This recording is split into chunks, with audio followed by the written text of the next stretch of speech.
This event could not have been possible without the generous help of the following Platinum partners. First Lending Solutions, HousingWire, the Apartment Owners Association, the San Diego Creative Real Estate Investors Association, investClub for Women, MVT Productions, PropertyRadar, the San Jose Real Estate Investors Association, and White House Catering.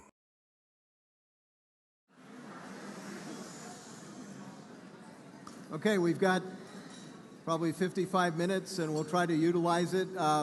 During the break, it was suggested I ask a question, and it's all in our best interest.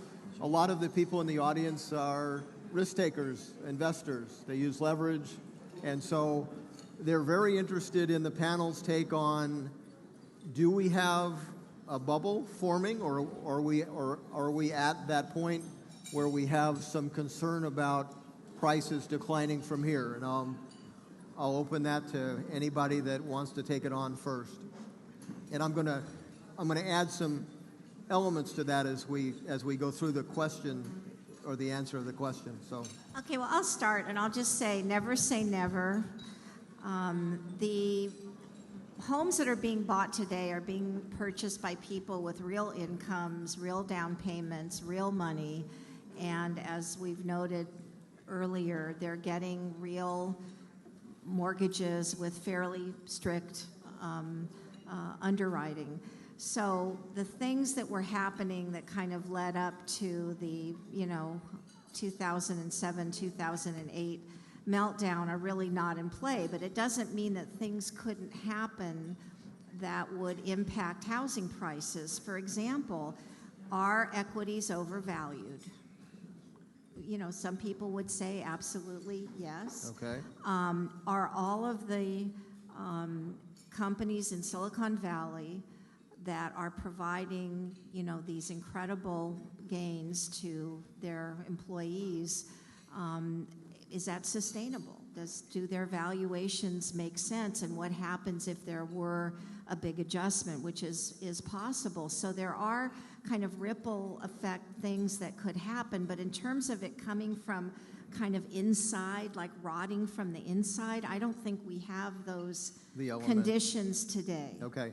Now Can I offer? A bubble might be, let's say, the end of a pricing cycle and not be accompanied by a crash necessarily. But that's what you're saying. There's none of that. Right, and understand, I think it's great to focus on rates, but, you've also got 25% of the market all cash, or whatever the, number varies from area to area. So that's a little higher than we've typically seen. Okay. I was going to give a reading assignment to go along with the quiz. Okay. John Williams, the president of the San Francisco Fed, wrote it, and it's on their website, something called an economic newsletter. It's basically a speech that he did, where the title is Monetary Policy and House Prices. And so it's about 6 pages long. It doesn't have any equations in it. And otherwise, I wouldn't be referencing it. But inferentially, he asked the question, if you believe that the price of an asset is the net present value of its discounted cash flows, then given where interest rates are, do you think asset values are overvalued? Okay. So that's it's worth reading and thinking about that, because that would be the interest rate play. Sean and you and I were talking about in the limo where you had a San Francisco house that was, $3.5 million, and it was a rental value of $6,500. Then we equated that the tax value of that house had to have a tax bill of whatever. It was half the rental income. Half of the rental income, so his net yield was 1.5%. Yeah, no, it's definitely a little crazy in the valley again. Okay. I think big picture on this bubble question, I think one thing we have to keep in mind is that homes are less affordable today than they were in 2006. And explain right? The basic definition of affordable is how many people can afford a home today. In 2006, anybody with a pulse could afford a home. The stat says that we had 17% affordability, but really, what do we have?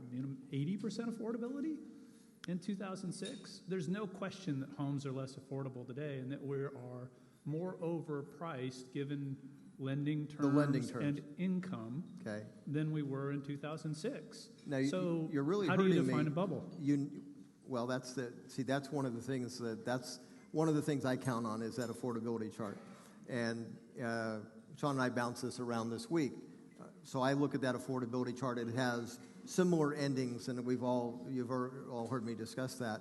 And one of the things that I definitely was concerned about is you could have a very different affordability this time because of just saying no to so many people and the inability to make price progression. We also have some other elements that are kind of in play for the first time. The bulk buyers, the single-family conglomerates, if they decide to exit, I'm just curious, are we concerned about them being market makers as they go out, as they were as they came in? Any takers on that one? I'll just jump in from this standpoint, which is, after that period of inflation that Doug, referred to earlier, we hit a point where we were very used to high interest rates, and through that period of inflation in the late 70s, we pretty much wiped out debt. And that allowed us to grow the economy for the last 35 years now through cheaper debt. And by growing the economy, I think mostly through the growth of debt. And we've hit the zero bound of that. And what does that mean? I think there's a much bigger issue at play here than just the housing cycle. And I think you have to start putting things in that context. If you look at Japan, where I think, a 1.5% 35-year mortgage, am I roughly right there, is the standard? If we're headed into that kind of environment because of these bigger picture issues, we can't raise interest rates. We have too much national debt. How do we pay that back without accelerating deficit, making things worse? So if we're now in a permanently low interest rate environment, will we look back 5 years from now and go, you know what, 2%, 3% return on a house looks pretty good. Mm-hmm. So on the one hand, I think we're less affordable than ever and more of a bubble than ever. On the other hand, I think in this kind of environment, if they don't, lose the game and we stay in this low interest rate environment, it could get worse or better, depending on what you want to see happen. Do we have any concern? This is one of the things that's been brought up here all the time when I speak, is the concern about the maturing of the equity lines, to where people are now going to have to start paying on the equity line and not have access to it, but now it's turning into a 15-year loan. So are there enough of those to impact price somewhere? I'll jump in again. Okay. Yes, there is. Really? However, think about the world we live in which, banks are no longer held to regulatory standards that say you have to clean up bad assets. They say instead, do everything you can to protect and help the homeowner.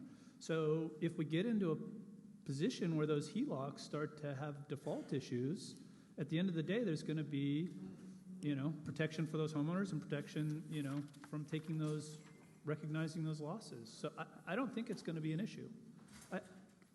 Big picture, I don't think it'll be an issue. Is there an opportunity for folks who want to go after those? Will they find some folks that have fear, hit those payment crisis and the rest, and potentially do a deal? I think so. Will it impact some individuals? I absolutely think so. Will it be a big downturn? No, I don't think so. Yeah, that was really the gist of it, was a systemic danger. Could you have enough of those to where you have a price decline on the backs of that? Sorry, I'll take a breath. Okay. Can I go out on a limb? Sure. I'll say something controversial. How unusual. I don't think we ever came out of the recession. Okay.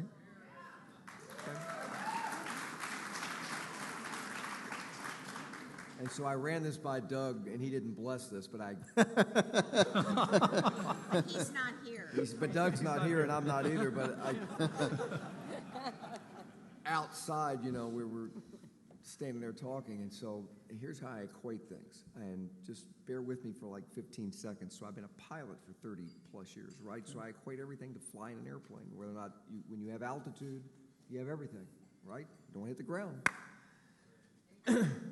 It's been like you take off and you're not quite in CG, center of gravity, and the plane just won't climb. And we've been just like this for the last 6.5 years, and I cannot get this thing up and get it going. So if you put that into perspective, let me go way down in the weeds. When you talk about millennials, my kids sitting around the table wanting to buy a house, your children wanting to buy a house, first-time home buyers so people can move up, real interest rates, doesn't matter what interest rates do. Okay, forget about interest rates for a second. Think about what they are thinking about at the table, and that is their incomes aren't real, they're not going up, and they have that one thing that hangs out there, and here's the controversial statement. They have the increasing cost and fees of health care around them. Okay? So I'm really going to throw this out on a real huge limb, and then I'll back down, I promise. In the state of Kentucky, we have a governor that embraced Affordable Health Care Act. Okay. All right? Don't tense up. We have that too. But just think about it, how it affects everybody. They rated Medicare for $500 billion to pay for the states that did the exchanges. In Kentucky, that money runs out next year. It runs out in every state next year. Well, how are they going to pay for it? We have a governor's race coming up. They're going to pay for it by raising taxes. The average cost of health care is about $500 increase on average in Kentucky, which is not a lot of money compared to what you guys pay here in California. But think of it in perspective. That's a lot of money for somebody, a young millennial sitting around a table. It's the difference between buying a car and buying a house. Yeah.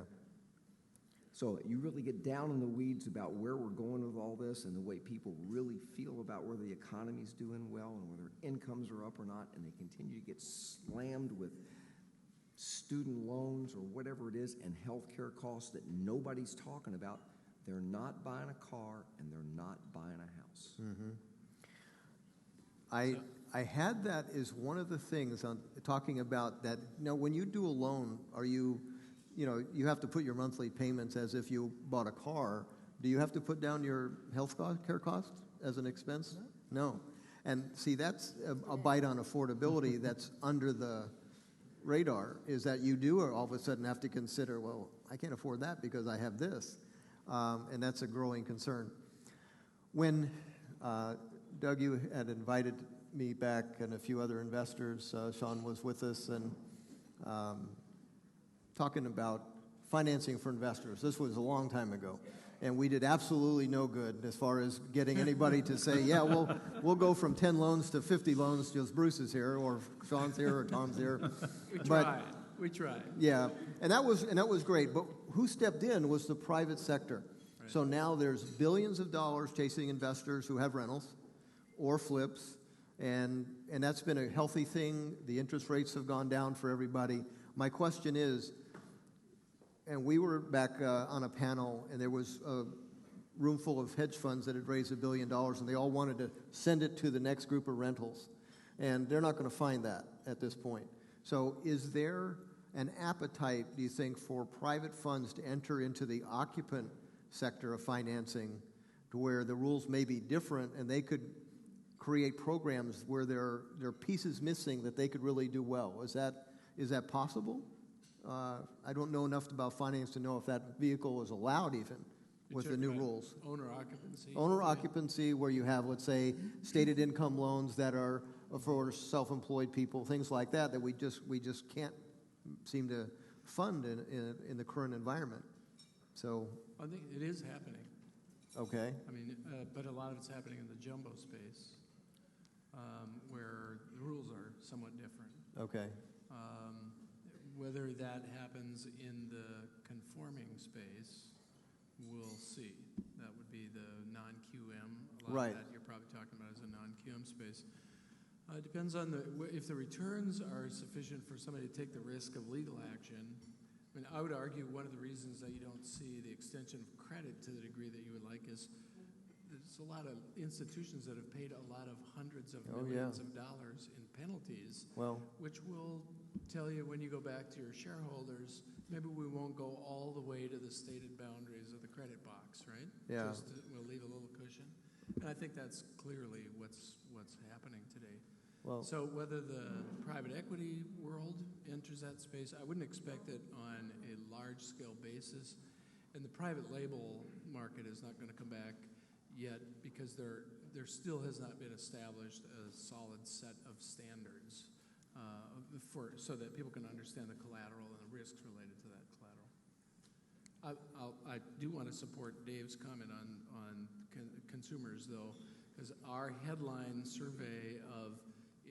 question in our survey is the economy on the right track or the wrong track? There's only been 1 month since June of 2010 in which the majority of people thought the economy is on the right track. okay. So the public is broadly doesn't believe the recession. When I look at charts of promises that we've made, we have upcoming a chart that could go vertical if we don't have more revenue or we break promises. And so real estate is one of those investments that we really have a lot of goodies. There's no place else in the world where you can make $500,000 every 2 years tax-free. 1031 exchange, millions of dollars of assets, never pay taxes until it gets to be your estate and then turns to zero. So my question is, we have all these goodies, including Prop 13. There's got to be an appetite to take a look at that box and say, can we have some of those goodies? Which ones probably are too sacred to touch, and which ones do you think could go by the wayside? I can maybe take that. In California, I think the low-hanging fruit, at least this is the perception of the public employee unions who have an endless appetite for money, is that split roll property tax, where you tax commercial properties at a different level than residential. They're very serious about potentially pursuing a November 2016 ballot measure that would enact a split roll, thereby bifurcating residential and commercial under Prop 13.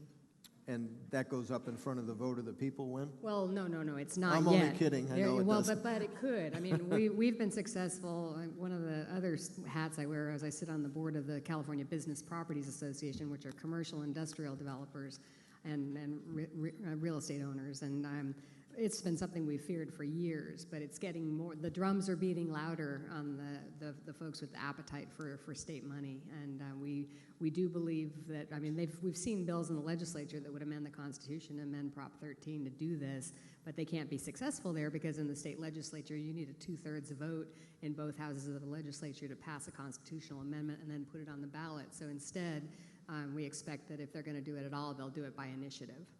Okay. What about anything about 1031 exchanges? Is that anybody familiar with that? I think they were talking about limiting it to $1 million a year. I don't know who that is, but again, that's just be aware that real estate has some goodies that could provide revenue, and some of it, you could make a case for that. Yeah, that's pretty reasonable to have that discounted somewhat. Well, it's interesting on the split roll because if that really did happen, it'd probably be very beneficial to the residential market that's really been carrying the water, the commercial side forever, because we don't have a split roll. And certainly my association, CAR, has always been opposed to a split roll. But it's kind of interesting if you just look at,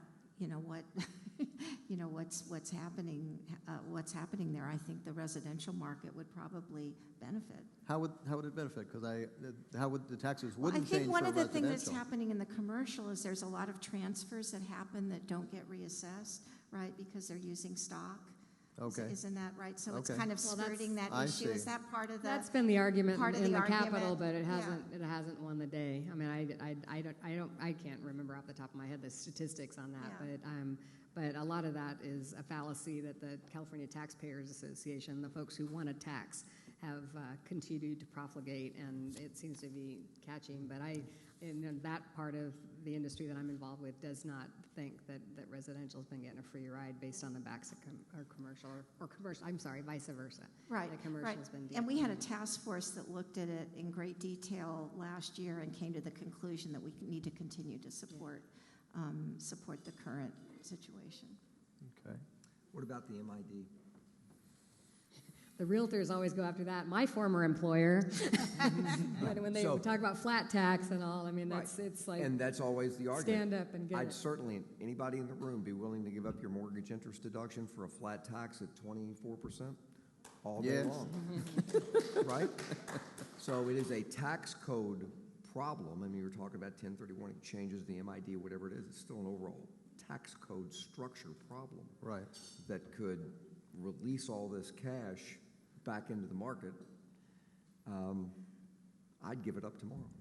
I mean, I've never qualified a borrower in all the applications I've taken over the years and sat down and said, first-time home buyers especially who don't itemize anyway, well, you know your mortgage interest deduction is going to be, and it's going to lower your payment a little bit, and you can qualify for an extra $10,000. Nobody does that, okay? It's the people, the high end, don't use it and don't need it. The low end don't deduct for it, and it's that meat in the middle. It doesn't really make any difference. So that is something that should be thrown out there if you can get a lower tax rate or tax reform. Okay, so we have some tradable. Now, Leslie, you haven't said a word here.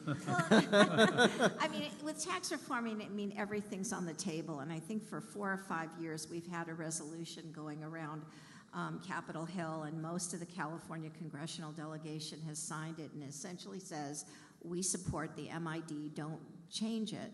But if anybody here remembers 1986, and it's like 11:30 at night, and all of a sudden these deals are cut, and voila, we have the $1 million cap on a residential mortgage for interest deduction. So I think anything's possible, but I do think, I mean, your points are well taken, and anecdotally, I'm sure they're true, but just doing the math, I mean, there is going to be losers when you get rid of the mortgage interest deduction. So how that trades off is interesting. I mean, some of the proposals that came out during the last presidential election weren't really targeted at MID, but they said we're going to cap all deductions at $50,000, $40,000, $30,000, whatever it might be. So it would be kind of an indirect take at that. So anything's possible, but it doesn't look like anything will happen until after the presidential election. I think the bigger question is, what are your policy objectives for housing? Right. What are you trying to accomplish? So if what you're trying to accomplish, excuse me, is first-time home ownership, the mortgage interest deduction is a useless tool because the people at that income level don't itemize, so they don't deduct that. A first-time tax credit would actually be an incentive because it comes right off the amount of taxes that you paid. Of course, it wouldn't have the power that you think it would because people at that level don't actually pay that much taxes. About 96% of all the taxes are paid by people at the 50 percentile and above. So it's not as great a lever. Well, if you eliminated, I actually think if they're going to attack it, the first thing that will be done is the interest deduction on home equity loans will be eliminated, which is it's the interest on a maximum of $100,000. Right. I think that would be the first thing that would go. And then you may see an attempt to cap it at below $1 million, maybe at $500,000 or something like that. But what will happen if you eliminate it completely is because of what Dave said, it being a tool to get upper middle income households to increase leverage and buy a bigger home. What will happen is people will consume less housing. Those house prices at the higher levels, not the very high level, because that's just a management issue.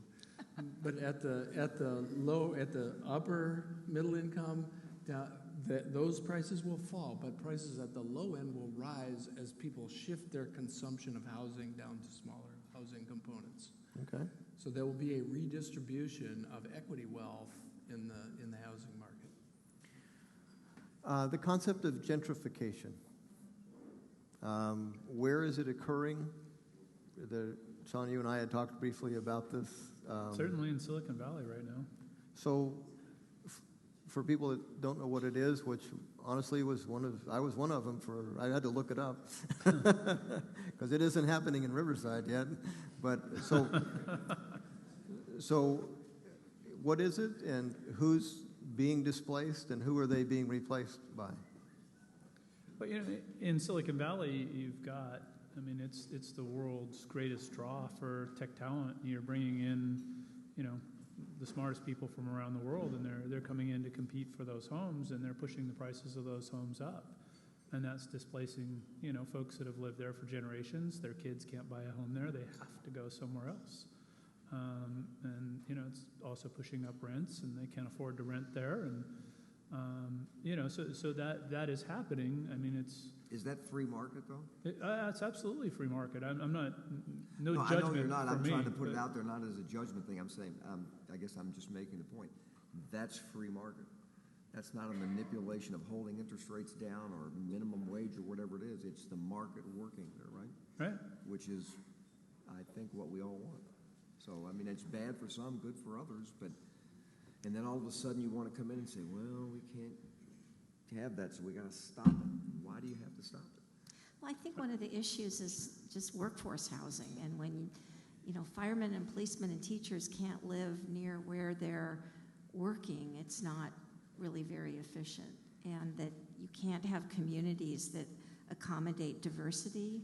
If only rich white people can live there, it's probably not going to be a very robust society. And for anyone that hasn't seen it yet, HBO has a very interesting documentary called San Francisco 2.0 that looks specifically at kind of the IT migration into San Francisco and what it's doing. And you're absolutely right. That's how market works. I mean, you've had gentrification. I have a daughter in Brooklyn. I mean, you look at Brooklyn today, Brooklyn 20 years ago. I mean, it's a wonderful thing, but people are displaced, and there's a lot of pain, and it's just tough.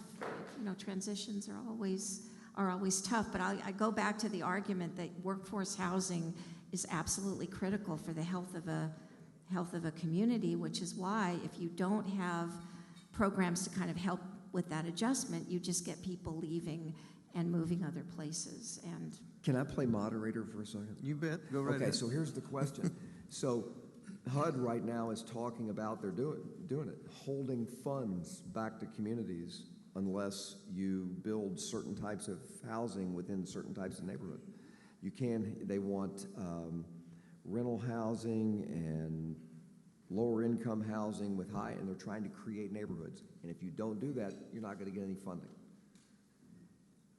Is that? And the only way you can force that is to put it on the back of the new home builder, if you have a new home builder in your Right, neighborhood. but I'm saying, I'm throwing it out as a question, and I'm not judging it in any way at all. I'm just saying, but that's not a free market, and that is the government taking our money and saying, you can't have it unless you do it our way. Okay? That's... I think part of the question here, if we want housing to be more affordable, let's build more affordable housing, not put on, net zero energy. I mean, I love the idea of net zero energy home. I wish my home was net zero energy, but if we're going to add that $50,000 of cost to every affordable home that gets built, and this is what's so nuts about the conversation. It's like, these are solvable problems, right?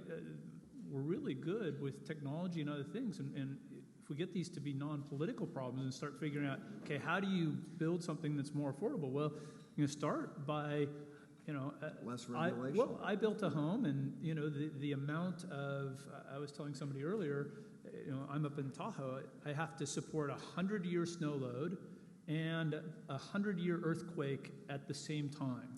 The cost of building that level of infrastructure is enormous compared to what's been standing for 100 years downtown.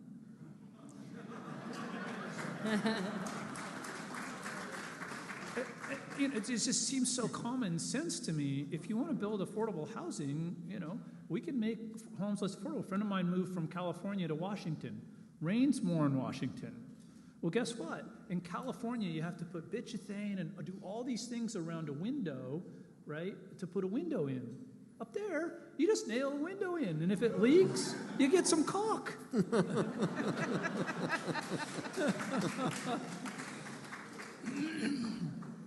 It's not that hard.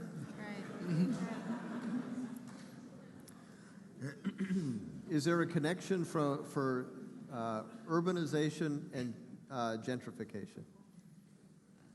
Anybody? And urbanization, what does that term mean? We're going to live in like big cities now. You and I think had you had and I this talked discussion, about yeah. this, and I can tell that Bruce is a kind of a gated community kind of guy. Am I right? And I'm a walkability kind of girl. Now, my I son like is that. living in a diverse environment where I can walk places, where I come into contact with people from all different, everything that I'm not.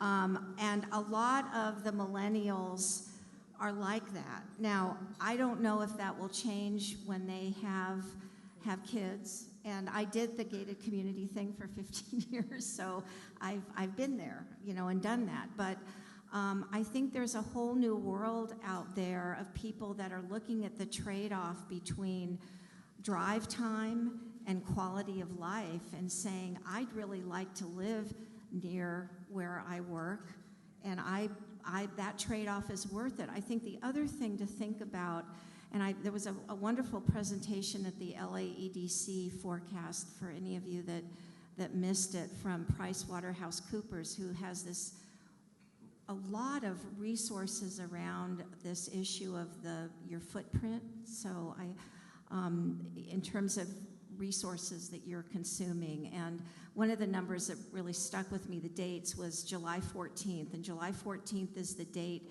at which everything that we have consumed can be replenished. And then after July 14th, we are using resources that, we're in a deficit. And if you're in a smaller house, 1,000 square feet, you're using a lot fewer resources than you are if you're in a 4,000 square foot home. And we're seeing that in the office market with these companies where everybody's got a stand-up desk in the middle and conference rooms around. So I think this whole idea of how much space you need and how much time you're actually spending out of your home, it's just a very different aesthetic. So I think the wonderful thing about living where we live is you can do it all, but it's happening, right? Because they're valuing their time above that kind of a lifestyle, and they kind of like the energy of being in a higher density environment. And for anyone that hasn't trekked to downtown LA lately, it's amazing what's going on there. Finally, it's very exciting and vibrant. So and is that a free market dictating how I don't think there are built? any free markets anywhere. I Just agree my with that. personal thing. So I don't mean to disagree with you. If the benefits go, I don't That's think my we point, have, Leslie. No, but I don't think there ever are. But Isn't it the market? I think there's been a lot of subsidies. If millennials are looking for that, then the market's going to dictate that that's what the builders are going to build. Well, downtown LA is essentially what you're seeing is urban reuse, where they're taking these old bank buildings and old office buildings and making them into condominiums. There's just a lot of really creative, wonderful things going on that don't really have anything to do with government or whatever. It just made sense for the developer to do that because the demand was there and you had these urban pioneers. And I think it's right. It's very exciting. I think there is one development that gives more credibility to that than one might have looking sort of over history, and that's the development of charter schools. The fact that now part of the flight to the suburbs was to get access to good quality schools, because a lot of the urban schools in many urban districts, not all, but in many, are not very healthy schools. So to the extent that the millennials would like a closer urban setting and they have access to charter schools, that I think has been some development. But if you match what they say is an aspiration to their actions of those who have formed renting households, the majority are renting single-family homes. And that's what they're actually doing if you look at the American Community Survey. And so there's a statistical thing that you have to be careful of when you're looking at any group. If you go back 10 years, there were lots of predictions that the boomers liked to party. So when the kids moved out, they were going to sell their suburban homes and get a condo downtown and party the night away. Now, my wife and I live in Cape Coral, Florida, which our kids call God's waiting room. And I have to tell you, if you're going to get a reservation at a good restaurant in Cape Coral, wait till about 7:30. So what people saw was there were some boomers that were selling their suburban home and moving to the city, but there are so many of them that the number that were out in that behavioral tail was larger than their parents' population group. And so numerically you saw it happening, but proportionally there was not a behavioral change. So I think the same thing's going to apply to some degree with the millennials, because they are a larger population group than the boomers. So yes, some of them will do that. We don't know for sure whether it's going to be a behavioral change, but I think you kind of need to watch that characteristic. Okay. The fact that a number of them do it, that's important, but it may not reflect a behavioral change. I just want to add one other thing with respect to affordability and baby boomers, and that is, I think, one of the key distinguishing characteristics of this cycle, at least from the perspective of my group, is lack of inventory. And I think that has to do with baby boomers who might want to sell and party downtown, but they're stuck. They can't afford to do it, right? Because even though their home is increased in value a lot, what they want to do is even more expensive. Plus, they might be giving up a great low-rate mortgage because, you know, they might be giving up a great tax base, particularly with Prop 13 in California. They have capital gains to worry about. They may not be able to qualify for a mortgage. The one they got 10 years ago, they're not going to be. So there's all kinds of reasons that have made listing inventory so sticky, and I think people are stuck. And one of the portals did a survey of people asking, how satisfied are you with your home? And you know what? Everybody loves being a homeowner, but they want to tweak it. They'd like to move, but they simply can't afford to do it. And I think that might be a structural impediment that's going to be with us for quite a while. A futuristic question. I like going in limos with the group because I usually hear something. And one year, Sean was in there talking about 3D printers, and I honestly had never even heard of one. And he said he was buying his 10-year-old son one. I was like, okay. So I go home. Printed the limo you were driving in, actually. I go home and I pull it up, and then I sort of pay attention to it, and all of a sudden they're building a house with a 3D printer somewhere. So, when I see that, is there any future in that becoming a competitor? We get these little house shows where they've got this 80 square foot house. I mean, how long would it take a 3D printer to whoop one of those up? We are so overdue for technical innovation in the building industry that, so if you look back at that, Robert Shiller's chart that everybody was looking at kind of before the thing burst, there was a period back in the 20s where prices dropped quite a bit, and it wasn't due to loans or those types of things. It was due to the fact that gypsum board and stick frame construction became popular, and the cost of building a house went down dramatically. And I actually think that's one of the more interesting things. I don't think it's next year. I don't think it's within the next 5 years. But I could foresee a time when it's costs half of what it costs today to build a house, maybe less.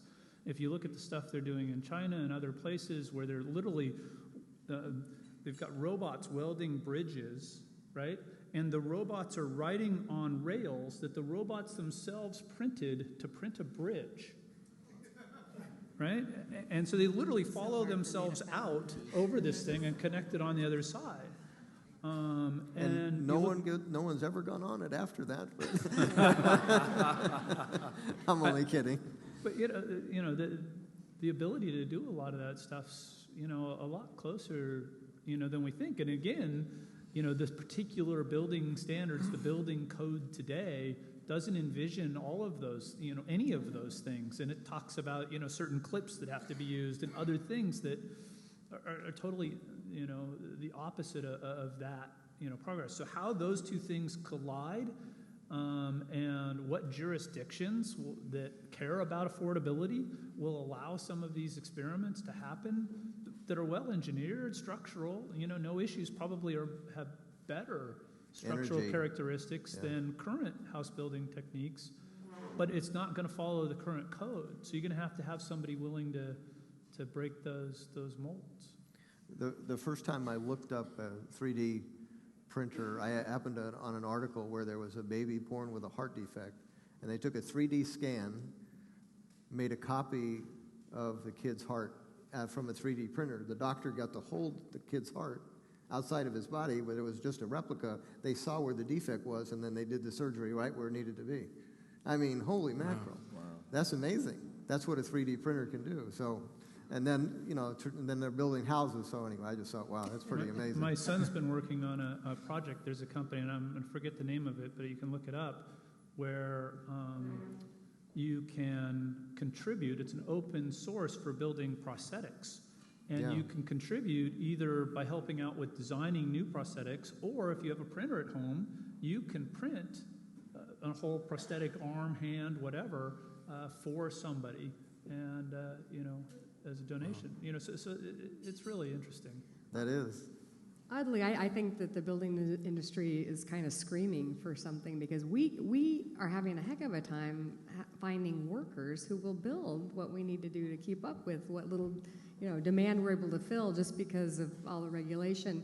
Our workers left during their session and they haven't come back. They went and found other things to do. So we're kind of screaming for the need for a way to do development with fewer people. But I think that whole regulatory overlay, not only at the state level, but also the local level. This is one of the most overregulated industries we have, and this is the only hook they've got is when you're building a new home. So they are going to do everything they can to make it as traditional as they see fit at the regulatory level. And I don't think anybody at the regulatory level is thinking outside the box that we want to go to 3D printers and make a house less affordable. More affordable, I'm sorry. Less, you know what I mean. I don't think anybody's saying, well, let's find a way to make housing cheaper, so we'll go this route instead of, requiring this joist and that bolt instead of the ones we're doing today. We're draconian in our regulation, and we keep ratcheting down on what we got without thinking outside the box. It's not all on the regulators, too, though. If you walked into an architect and said, look, this is what I want to do, they wouldn't have the capability. Structural engineers don't have the capability. Right. They just don't have that training and background. Right. So, it's a education, all of that's got to change, but I think it will. How much of the increase in cost of housing has come from the building itself versus the land and the development costs and the availability of land, I think is kind of a question. It is definitely the cost of land in California. Yeah. It's huge. But what's nuts, really, bigger than anything else, is the fact that we don't know that answer, right? Mm-hmm. So you look at the major markets, stocks, bonds, commodities, real estate, money markets, right? And it's only real estate, no offense, Leslie, where we self-report 30 days after the fact on what the heck happened, right? Everything else we know down to the second how many trades happened and what they were for and all the rest. Right. This industry is a joke when it comes to instrumenting what's happening on a day-to-day basis. Well, it's undocumented, people call me all the time and ask me very reasonable questions like, what is the share of Chinese buyers in the California housing market in 2014? And I'm like, well, I don't know, but we did a survey, and this is what our survey of our members said. But on the other hand, there's privacy issues. Nobody kind of fills out a form and sends it to Sacramento or sends it to the California Association of Realtors when they buy a piece of property and tells us all this great information that ought to be available. It's really a problem. I could not agree with you more. I thought one thing that for sure would come out of the downturn would be, that somebody would say, geez, we got to fix this recording system so that we can see this coming next time, right? And, it'd be a very cheap solution to go fix the 3,150 county recorders, have all documents filed electronically, have all of that data available the minute that it was filed, add some additional questions if there's some additional important questions, like, are you a citizen, are you, whatever, Are you a foreign national buying? Things that we might want to have some understanding of what's impacting prices in Silicon Valley. Is it just tech workers coming in, or is it folks from, somebody's talking about the Chinese coming in and leaving homes, buying $1.5 million homes and leaving them vacant because they just want the appreciation and it's too much work to deal with a renter. Right. We don't know. We have no idea. So those HMDA questions are now going to be forced on lenders, to your point. Lenders are worried what happens after October 3rd. TRID happened, right? Just happened, which is supposed to... Is that a four-letter word? It is a four-letter word. And the CFPB really hates it. I don't think you'll find it on their website, right? What is that? TILA, RESPA, Integrate, TILA? Truth in lending. Right, TILA, Are you TILA. opposed to that, truth in lending? Am I opposed to truth? Oh, come on. I'll meet you in the bar with pistols at 50 paces. Free markets. Free market. It's TILA, RESPA, Integrated Disclosures, thank you. But what's coming in the next 2 years, they've given everybody 2 years, they have to start collecting all this additional HMDA data, right? They don't know exactly what it is, and they have privacy issues, to your point. Now, I'm not really here tonight. I'm not sitting up here, but I will tell you, all that data is being collected, and something that we have as far as recording goes at First American, a new product we just came out with called Data Tree, or Data Tree, depending on how you pronounce it. And we've got about 89%, we've got about 89% of the counties covered right now, right? And so that information is close, and you'll have that at your fingertips pretty soon. So it's coming. Okay. But HMDA data is the fear of lenders after TRID. And nobody knows, and we haven't really touched on TRID tonight, but that's really what's affecting my end of it from an origination standpoint right now, is we have no idea how it's affecting. It's only been in, force for 10 days? We have to disclose now to the borrower not only their good faith estimate, but we have to give them their total cost before they go to closing, 3 days before they go to closing. When has that ever happened? Well, I think that was the point. Right. For the cost of... But here's the whole thing. We survived for years doing it just great. We had this one little 3-year window where it wasn't so good. Right? We're making better loans today than we've made in 20 years, and they keep adding on onerous regulations and driving up the cost. And if you think the consumer's not paying for it, then you're not awake. For the consumer's paying for it. For the cost of implementing HMDA, for HMDA through all the lenders, we could have fixed the recording, system. Seriously, and that would have been way better for everyone. Absolutely. All right. We're really out of time. I want to just we'll go from Doug first. Answer one of these two questions, okay? Ooh. I'm from Washington. If somebody asks you a question you don't like, you answer a different one. I'm going to... Well, now you have a choice up front. Isn't that good? Okay. What one positive change would you like to see in 2016, or what outside of real estate causes you concern that could impact housing in an indirect way? Well, the Fed will have both direct and indirect impact. So I am concerned about the Fed's posture in the market. I think they're way late in the game, and they're distorting asset prices. So I think that's a big issue. Okay, Eileen. At CBIA, we are going to change something in 2016, and that is the way schools, we aren't going to change the way school facilities are financed. We're going to continue the existing process as a self-aggrandizing commercial right now. If we run out of money at the state level for new school facilities to be built, then all bets are off under existing law, and builders and developers must pay 100% of the cost of new school construction. So no more state money, no more school district match, only on the builder-developer. So we've circulated petitions to qualify a school bond for the November 2016 ballot, and that will maintain the 3-way sharing of state, local builder match for funding new school school facilities out well into the future. And so that is the positive change we are going to affect for our industry, so that fees for schools alone don't go up $20,000, $30,000 per home. Okay.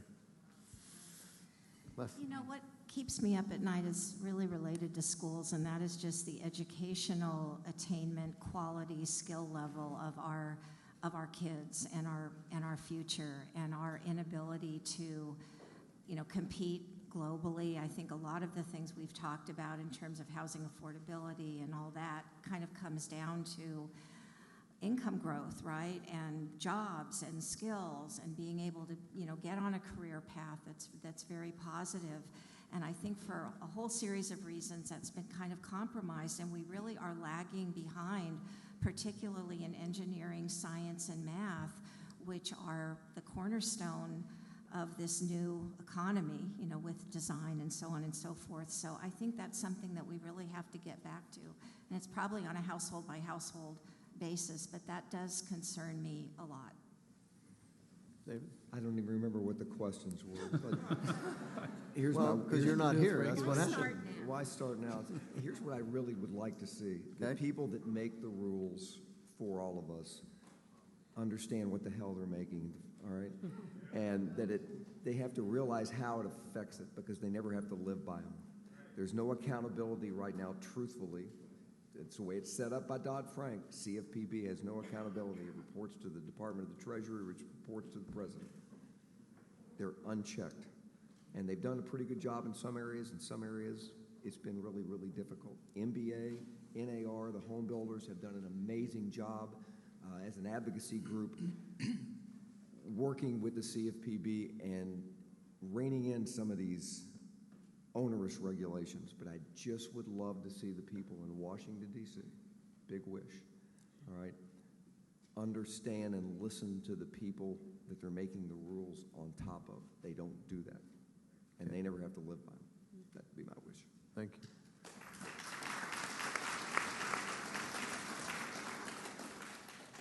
Sean? Top that. Do you need a...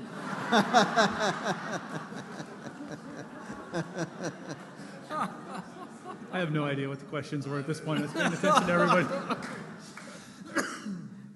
I think my biggest hope for next year is that, we can start to have a serious debate among presidential candidates around, some of these important issues. I think the hitting the zero bound on interest rates and not being able to grow our economy through debt. I think the fact is technology makes us need fewer people working, that labor participation rate. And we are, in my humble opinion, 40 years into technology, but we are about here on a curve that's about to do this. And,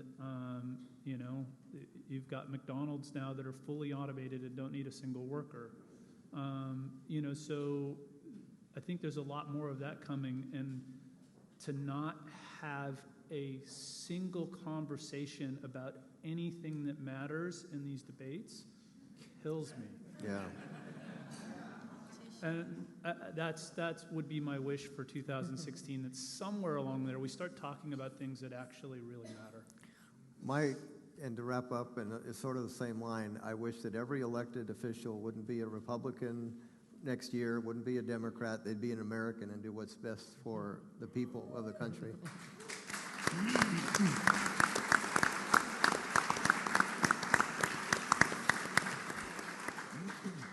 With that, we have nailed it almost exactly at 10 o'clock. We want to thank you all for being here tonight and participating, and we hope you found it a very enjoyable evening. Thanks so much for coming.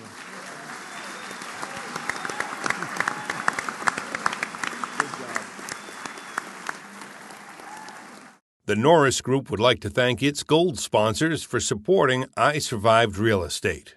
Adrenaline Athletics, Coachella Valley Real Estate Investors Association, Coldwell Banker Town & Country, Elite Auctions, iMortgage, In a Day Development, Inland Valley Association of Realtors, Jennifer Buys Houses, Keller Williams Corona, Keystone CPA, Kukan & Clark, Las Brisas Escrow, LA South RIA, Lavis Tax Wealth Management, National RIA, Northern California Real Estate Investors Association, North San Diego Real Estate Investors, Pasadena Phoebe, Pilot Limousine, Orange County Phoebe, Real Wealth Network, Realty 411 Magazine, Resonant Lens Photography, Rick and Leanne Rossiter, Sacramento Real Estate Club, Capital City Wealth Builders, Southern California Chapter of the Appraisal Institute,